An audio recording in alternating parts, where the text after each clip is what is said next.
అది 2014 నవంబర్ 13. ముంబై నుండి వచ్చిన ఒక ఓపెనర్ తన బ్యాట్ తో బుల్లెట్లా పేలి మొత్తం క్రికెట్ ప్రపంచాన్నే వణికించాడు. కొన్ని నెలల పాటు ఆకలితో ఉన్న సింహం బ్యాట్ పట్టుకొని క్రికెట్ గ్రౌండ్ లోకి దిగి వేటాడితే ఎలా ఉంటుందో ఆ రోజు రోహిత్ శర్మ బ్యాటింగ్ చూస్తే అర్థమవుతుంది. 2014లో శ్రీలంకతో ఓడిఐ సిరీస్.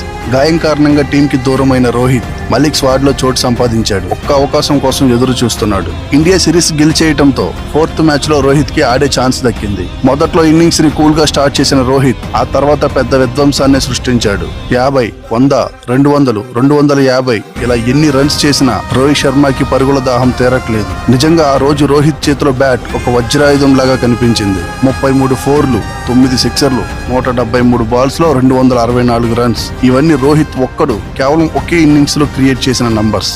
ఇప్పటికీ 11 ఏళ్ళు అవుతున్న ఆ రికార్డు దరిదాపుల్లో కూడా ఎవరూ వెళ్ళలేకపోయారు. రోహిత్ శర్మ ఫ్యాన్స్ తప్పకుండా లైక్ చేసి హిట్ మ్యాన్ అని కామెంట్ చేయండి.